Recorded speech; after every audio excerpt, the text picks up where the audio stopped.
This is Bila Rajendra, lecturer in English, Government Degree College, Mankani, District Peddapalli. Today we are going to discuss about the poem The Bat Messenger, written by Guram Joshua.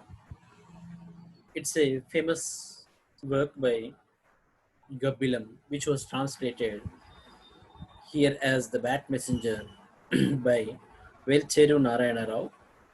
The poem is modeled after the college's popular Sanskrit poem Meghaduta. That is what a cloud messenger. Before going to learn about the poetry, just we have to know some of the important discussions about the poetry.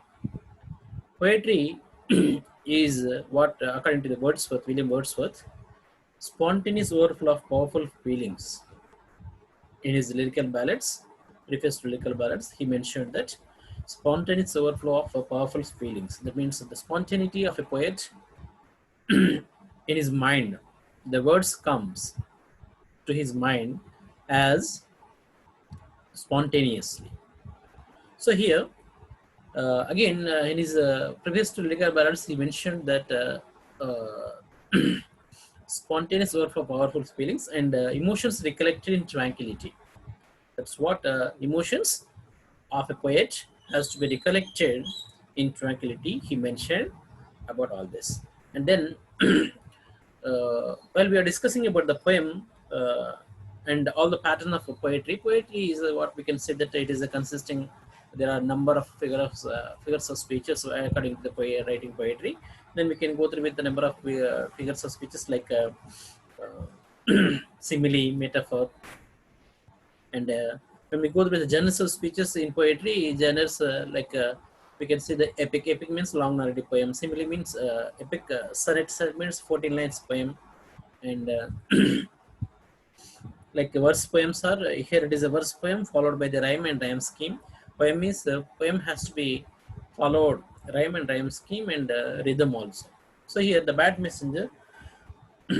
Actually, it was written Cloud Messenger. That means Gabilam in the name by Kalidasa. But what it may be, it was translated by Velcheru Narayana Rao into as Bat Messenger, which was the translation of the Guram Joshua's famous work Gabilam.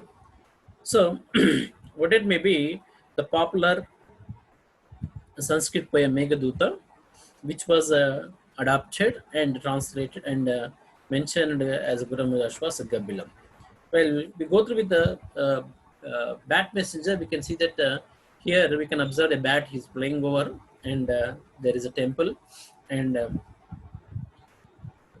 as you can observe that bat is a, according to our Indian superstitions, bat is a an evil thing that we cannot allow in our houses.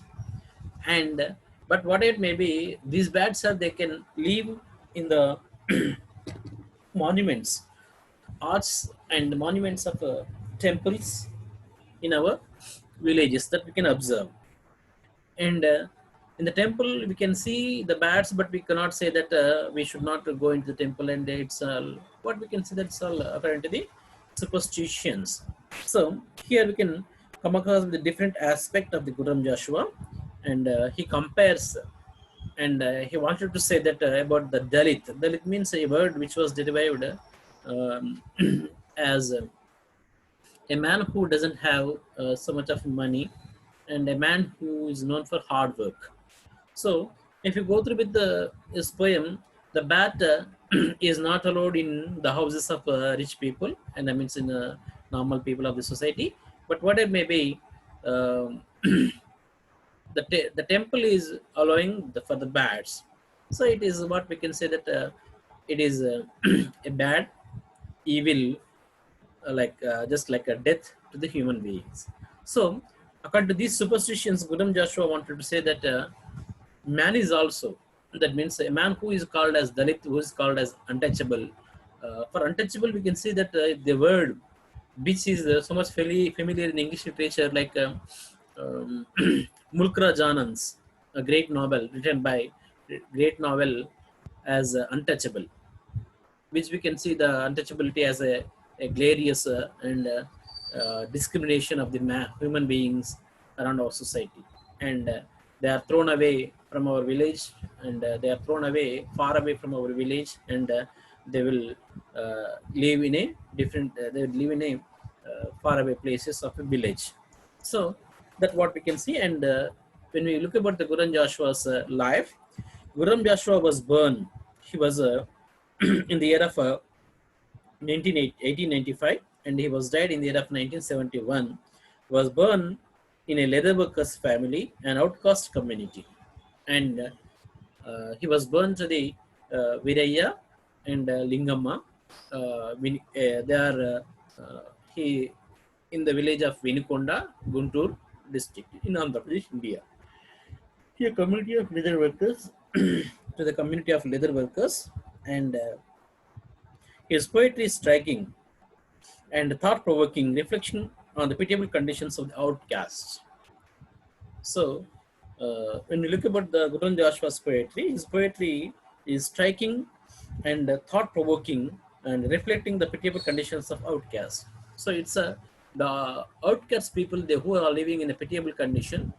It can be showed in the poetry of Guram Joshua's all the poems, and especially Gabilam. That means this is what the Bat Messenger is a wonderful poem which shows the pitiable conditions of an outcast, and who lives and who works all the day but not able to get sufficient food. And it is has to be think, each and every person has to think about the poem and the pitiable conditions of a Dalit man. And he follows the conventional metrical verses and with a modern outlook. The poetry has written in the metrical verses like verse poem and followed the modern outlook. And he is regarded as the voice of the voiceless. He is regarded as a voice of voiceless. He is regarded as a voice of voiceless and to the oppressed community. And he received acclaim from all walks of life as honored with Padma Bhushan awarded by the government of India for his writing in Telugu language. So as a writer in Telugu language, he was gained Padma Bhushan award from the government of India, and he is just like a voice of the voiceless people. So his father was belonged to the Yadav caste, and his mother belonged to the Madiga caste. So, due to the poverty, the intercaste marriage of his parents and his childhood was difficult in the society, and which some castes were considered untouchable. So, in the society, we can see that Madiga and some people, Mala and Madiga, and it's all, I'm not mentioning about the caste really, but here it is unfortunate that they are lived in a poverty, and the intercaste marriage of his parents and his childhood was difficult in a society in which caste were to be considered as untouchable, because there are two different castes. And Indian society, Dr. B.R. Ambedkar has said in his in his speeches, India cannot be deviated with the caste system. A man who can learn so many things, he can wanted to go through with only his caste, whatever though it may be. So caste is the glaring form in India, and it cannot be removed. As in our education system is also not able to remove the caste system in our India. So what it may be, according to the Guram Joshua and his brother were raised by his parents as a Christians. And in order to fulfill the requirement of higher education, Joshua obtained the diploma of Ubaya Bhasha Pravina as a scholar in Telugu and as well as in Sanskrit languages later in his life. So what it may be, he was and Joshua and his brother was raised by his parents as Christians. So they converted into Christians, and then after they are fulfilled the requirement in higher education, and Joshua has obtained a diploma in Ubaya Bhasha Pravina and as well as a scholar in Telugu and Sanskrit languages later in his life. So when we look about the things about the poetry of the Bat Messenger, poem of the Bat Messenger, have you ever observed the social status of different people in our villages? So in our villages, we can see the different social status according to their caste system. We can observe the social status and how they are treated and how they are going to be treated. That means this is what we can say that it is unfortunately this was written, in the life of in the life of Bat Messenger, that means Guru and Joshua. But nowadays we cannot observe the differences between the people in our village as well as in the cities also, because no one is um, looking forward. They are not interested to ask the caste, and they are not interested to give. And some extent, some people may have their own feeling regarding the caste system. So what it may be, we can observe the social status in different people in our villages in different way. And you must be have noticed that, and some must have stayed in houses of Dalits in your village, and how they are going to live, how they are going to live in a poverty. And some must have, we may also notice that, and we had also stayed in the house of Dalit in our village, and we observed so many different things that what they can do. And what do you what do they live in remote areas, remote corners of the village or not? Yes, definitely, because in olden days, whatever it may be, we don't know that the caste system has the grading form, and in that way, so many people of the outcasts, they are lived in a far lived from far away the villages, and they live in remote areas. And why they are not given equal status in society? That's the question what we can learn from this Bat Messenger. And in this unit, we will read Guram and Joshua's Guram Joshua's most famous poem, Gabilam. And why do they live in a remote corner? That's the question raised by Guram Joshua.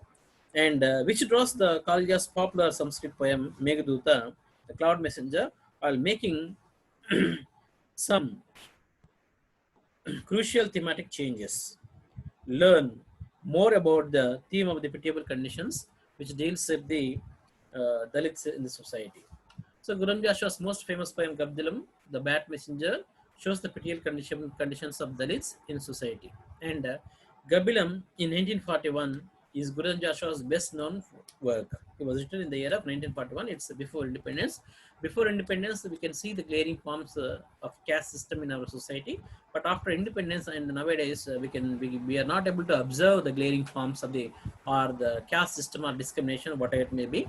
I think there are so many changes according to the human beings. They are not in a living in a pitiable condition, and they are also raising their hand towards each and every aspect. So Guram Joshua's best known work, fashioned after Kalidasa's Meghaduta, the cloud messenger, in which an exiled lover attempts to communicate his affections to his beloved wife. So, exiled lover attempts to communicate in his affections towards his beloved lover as Meghaduta, like what had written Kalidasa. But Joshua was taken it as a Joshua writes to find a friendly bat. He began telling his life story, and with a heart scorched by sorrow, because he lives in a pitiable condition. And to his friend Bat, that means he think that Joshua think that he himself, that means he is a friend of Bat. So telling the life story, and with a heat scorched, that means heart scorched by sorrow of sadness. In this senseless and arrogant world, other than the lovely birds and insects, do the poor have any intimate or neighbors or any noble spans to explain his warm charms? So when we look at the poem, it begins with the verse poem like, he is innocent, so he is happy with what little he earns. He is hungry, so he is forget his cares. If he has a meal, he lives in a space with only the four directions to protect him. He is an untouchable, the last born son of India, that is Bharat. So the poem begins as a interesting note, that is, he is innocent and he is so happy. That means, in normally we can also think that if we don't know about any information about the any incidences, we can feel very happy about that. Like that, he is innocent. He is innocent because we don't know anything, and he's so living very happy life without what he little earns. That means what he earns, what he little earns means what he gained, what he was what is the money he is gaining in his work. With that money he is living in a happy life. So he is hungry, so he forgets his cares if he has a meal. So he is hungry means in normal day they are not able to get food properly.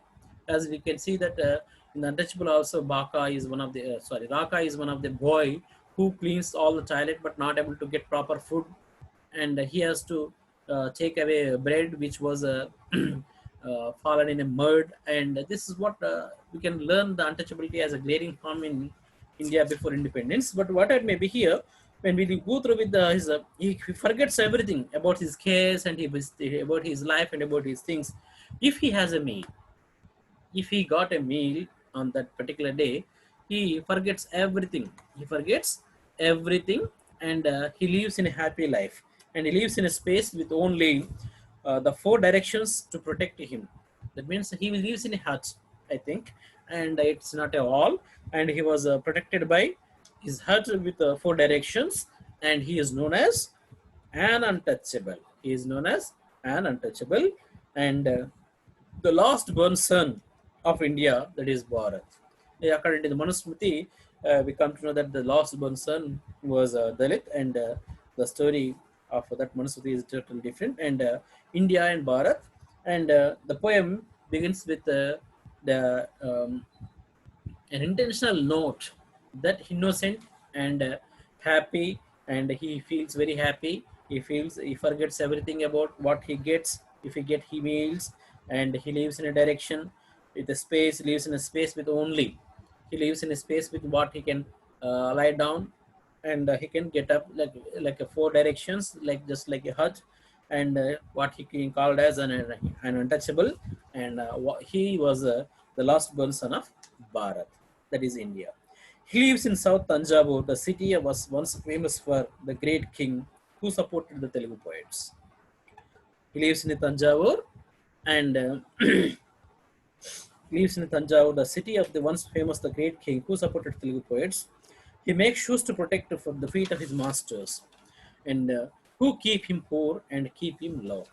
So again, the stanza mentions about he lives in a Tanjavur city, and the city was once famous for the great kings, who are supported for the Telugu poets. And almost all who makes that means as we know that the Joshua, as he mentioned, that means it's just like a personal narration of the poet himself. We can see in this poem. So he makes shoes and to protect the feet of his masters. So he has a cobbler.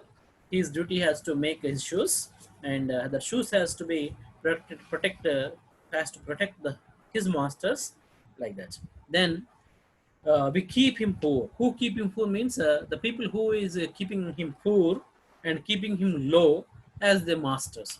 That means the people who don't have work, the masters who are really, we can see the upper caste people, they can give the work and they can provide the money also. So for this, according to Joshua, says that they are putting this Joshua as a cobbler, keep him poor, and keep him low means he was not raising his voice against whatever they may be the situations. So that Joshua mentioned as this. And if doesn't work, the land, if he doesn't works, the land, and it will be yield no crop. He sweats all the day to feed the world, but doesn't have food to eat. So, what is the duty of a cobbler, and whatever may be what is the duty of a Joshua, as well as a um, as well as the duty of an untouchable means he works all on the land, on the paddy field, and he yields crop. If he doesn't work on the field crop, there is no crop for anyone else. But he sweats all the day to feed the world. But that means he supplies the food. He supplies the rice and he supplies the food, and he rises the crops. But whatever maybe he is not able to sufficient. He is not able to get sufficient food, and but doesn't have food to eat. And in a country where the people feed snakes and milk and ants sugar, and even the goddess of justice stays away from the where this poor man lives. So here he is mentioning that the people who are praising the Lord Shiva in the name of the Shiva, they are allowed to pour milk on the statue of the Shiva. That is what Linga. And in a country where people feed snakes for milk, and so many people they are going to pour their milk in in the what we can say that they would like to feed milk for the snakes and ants sugar, but even the goddess of justice, that means there is no in olden days there is no justice they think, and the goddess of justice stays far away from this untouchable and where there is a poor man lives. That means it's not a justice that was uh, uh, adopted. That means that it was not a justice for them, but because the people they are pouring milk to the snakes and putting sugar to the ants, but not giving sufficient food to the people of untouchable. In this way, he would like to think, and God shows no compassion, not mention men. No one has ever told him what he did deserve his fate. So God has no compassion, means God doesn't show any compassions, but he doesn't mention who is he. He is untouchable.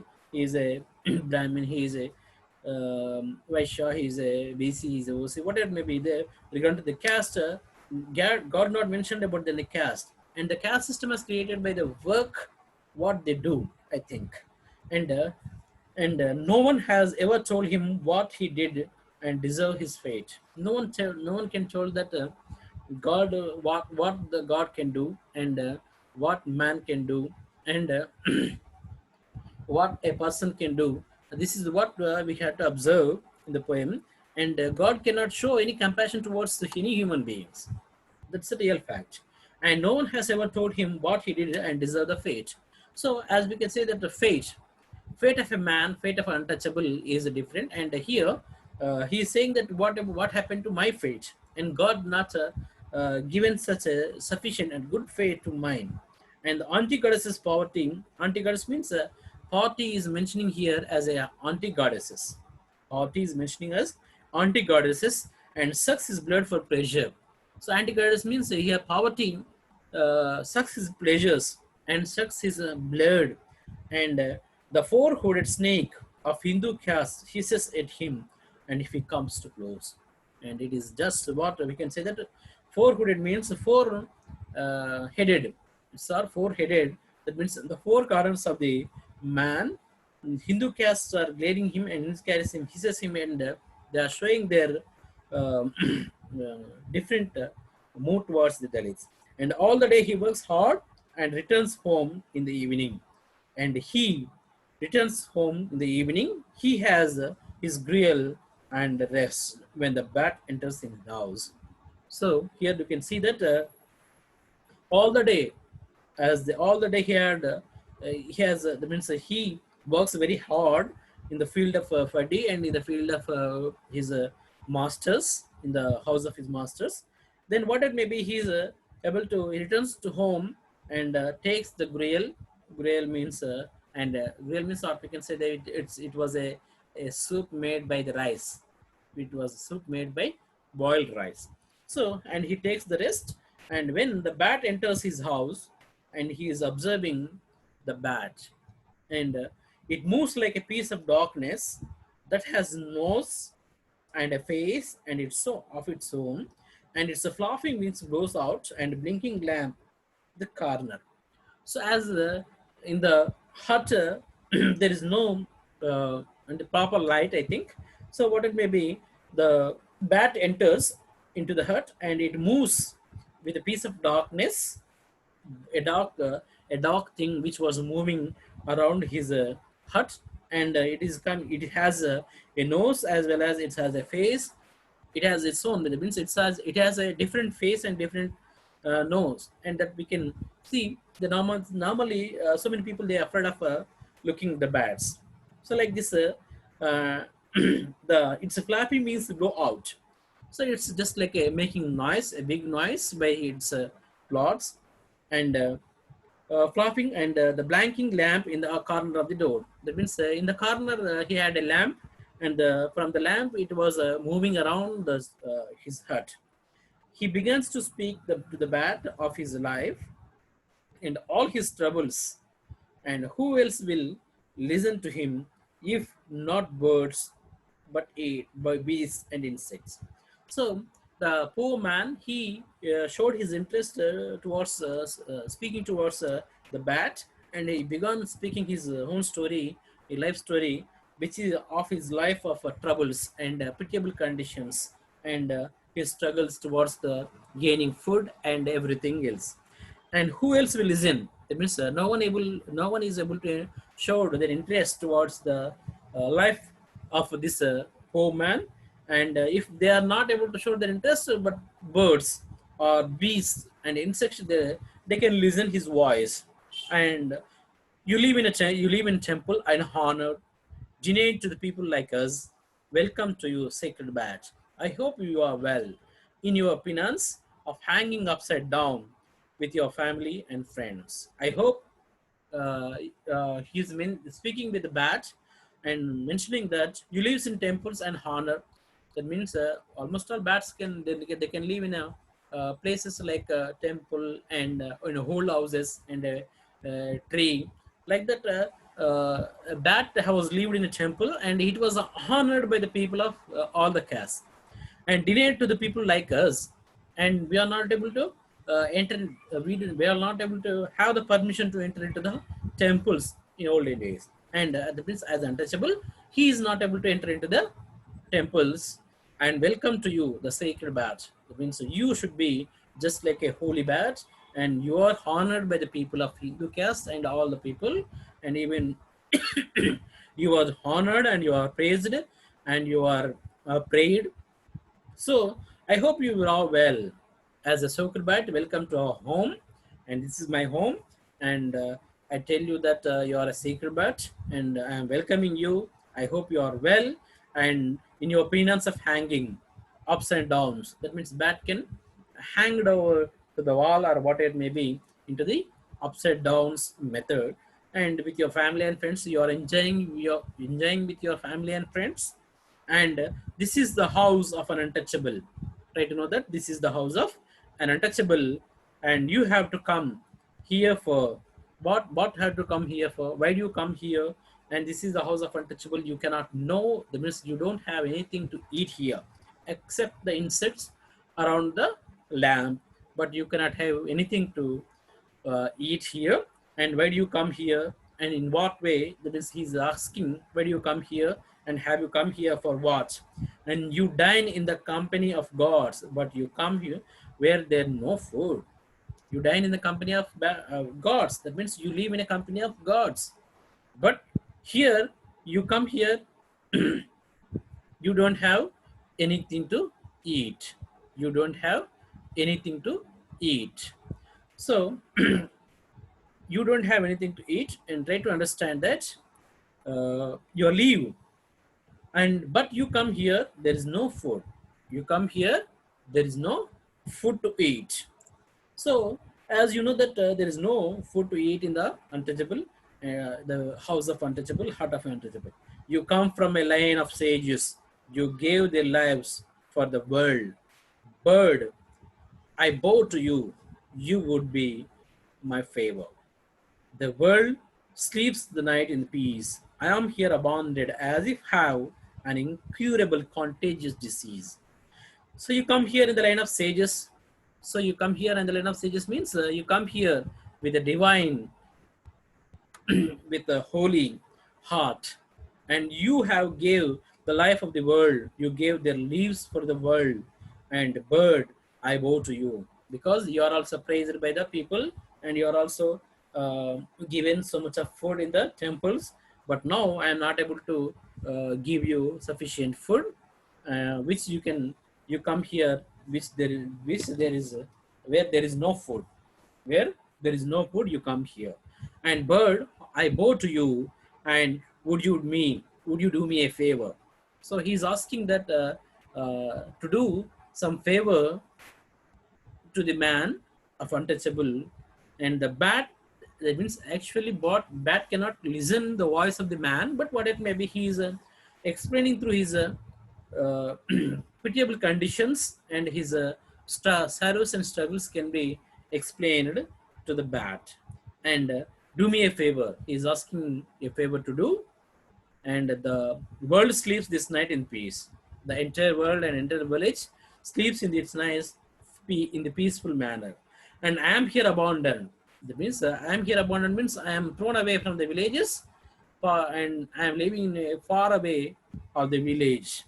That was I can say that I was abandoned, and as I as if I have an incurable contagious disease, as if I have a incurable, that means contagious disease means just like a skin allergies, like and the people who are having the skin diseases, they may be not curable, and he was thrown away from the village, as if as the people who are thinking that they have a contagious the skin diseases like this. You are a bird and also beast, and the world is confused about you. That means you are the bird, but what it may be, you are also the people who are looking you as a beast, and the world is confused about you because you live in a temple. And if you enter into the house of a normal people, and they would like to feel it, it's just like a bad evil to the human beings. So if you can live in a temple, they can praise you, they can honor you, they can pray you. But if you leave, if you come to the house of a man, they think that it's a bad evil, and you're bad omen to them. It's okay, it's they are confused, the world is confused about that. And it's a bad omen to the people who are looking to you and for me you are a friend, but I am accepting you as a friend, and try to listen my sorrows and voice, and try to convey my message, and try to do me some favor to me. And would you like to make message to the gods and goddesses in Banaras? Would you like to take the messages of mine to the gods and goddesses in Banaras? He's asking, and he's requesting the bat. So um, and they shut my mouth with their karma theory and steal my food from me. And could you ask God, show me what is my karma was? So all the people, they are shut my mouth. They shut my mouth and said, this is your karma and you have to obey it. And I am working hard, but I am not able to getting sufficient food. And even I am not able to get sufficient money also, and I am living in a poverty line. And with their karma, with my karma, I think, and with my karma of the caste, and steal my food from me. And they are stealing my food from me. Could you ask me, God? Could you ask God to show me what is my karma? So try to convey my message to the God, and try to ask him what is my karma was. And when you hang from the ceiling in the temple, you are close to the God ears. And I am explaining you, I am telling you the fact that if you if you take my message, because you may hang the ceiling of the temple, and you are very close to the ears of the gods, and he can listen your voice, he can listen your voice, and you can speak about my situation in the ears of gods.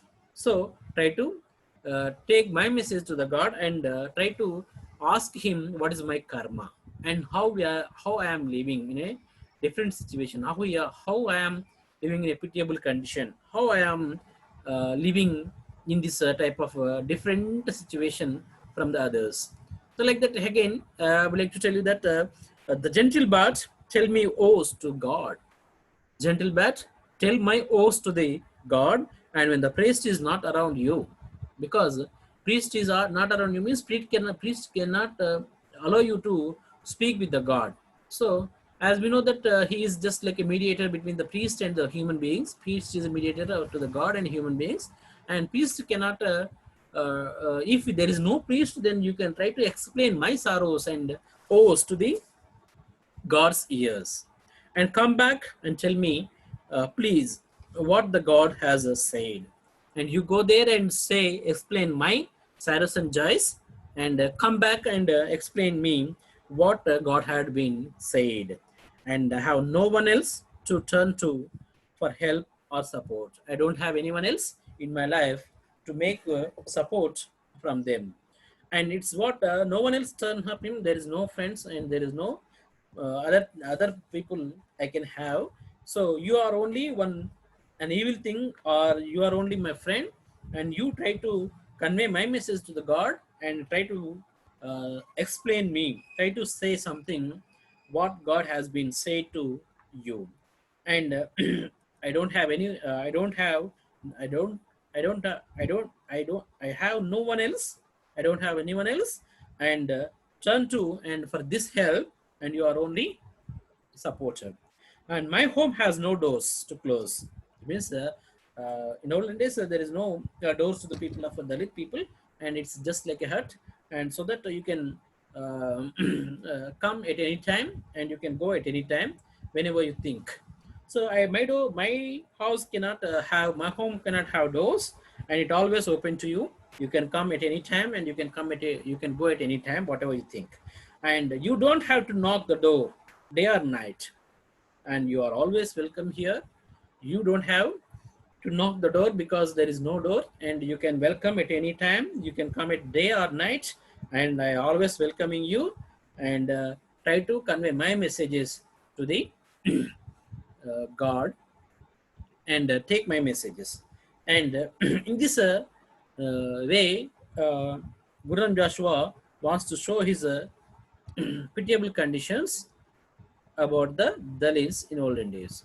And if you look about this Joshua's work, there is a significant thematic difference between the two. Megaduta is about the exiled lovers and communicate with the beloved with the wife, and the cloud messenger, the Gabilam or the bat messenger, is the pattern condition that shows the outcast who wants to submit his grief to the god and Banaras through the bat. And his innocence and narrator feels that he is very his narrator feel that yes, while his little earnings, but he is also bagged down by the hunger and the poverty, and he lives in a place protected by only four directions, but not with four walls. He is the lost born son, the untouchable of India. He lives in South Tanjavur, the capital of Nayaka kingdom in the southern city, southern India, which supported the Telugu poets during the 17th century. The narrator is a cobbler who makes shoes for his masters but remains poor, and the land will not yield any crop if he doesn't work on it. And he sweats all the sun in order to provide the food for the people, but does not have enough to eat. The people who fed snakes and ants of the superstition will show any sympathy on this man. The goddess of the justice tries to stay away from him, and there is no one used in this world to help this man. Even the god shows no compassion, and no one has ever told him about his fate. The four-hooded snake of Hindu caste system hisses at him if he comes too close to them. The narrator works all the day and returns home by evening. In the evening, and the late evening, he enters the bat houses and moves like a piece of darkness, and its flapping wings blows blinking lamp in the house, and he feels consoled that the presence of the bat he has lost at least his companion in his life. There is no one else in the vicinity to convert him with his in order to the birds and the beasts of the insects. So he welcomes the bat into his house, and as the entry was considered as a bad omen in the temple and other places. And he called the sacred bat and compares himself with it because both are rejected by the society. And the narrator expresses the surprise that the bat who dines in the company of the gods and who comes from the lions of the sages, he has come to his house where there is no food in the proper shelter, and he feels that the entire world sleeps in the peace, whereas he is abandoned, as if he was suffering from the incurable contagious disease. And everyone is confused about the status of the bat, wondering whether it is a bird or beast. And people are considered to be bad omen to the narrator and treats it as a good friend. He could communicate with the god as he around him shut him whether his karma theory, and which explains that the person presents the life consequences and their actions in the previous life and steal the food from him. So he requests the bat to ask the god about the banaras and what was the karma was. He also requests the bat to convey the oath to the god, and as the bat bangs from the ceiling in the temple, and he is very close to the ears of the god. He assures that the bat it can come at any time to visits, and there is no doubts in his poorhouse. So Joshua writes to the friendly bat, began to telling his life story with a heat scorched sorrow in this senseless and arrogant world, another other other than the lovely bird and insects. The people who have any intimates and neighbors, and he who holds plans to explain him. So the man is in the poem muses in the irony of his situation, wherein the bat is allowed inside in a temple, not held within a human being, requesting then the bat to convey his message to Shiva with a caution. And as the bat traveled the Lord Shiva in the Kasi, Joshua utilized the feeling of the patriotism, another them, another theme in the significant to his work through the vivid descriptions of the various historical locations throughout the India from the prospects of the bat. From this, I would like to conclude my session. And, thank you.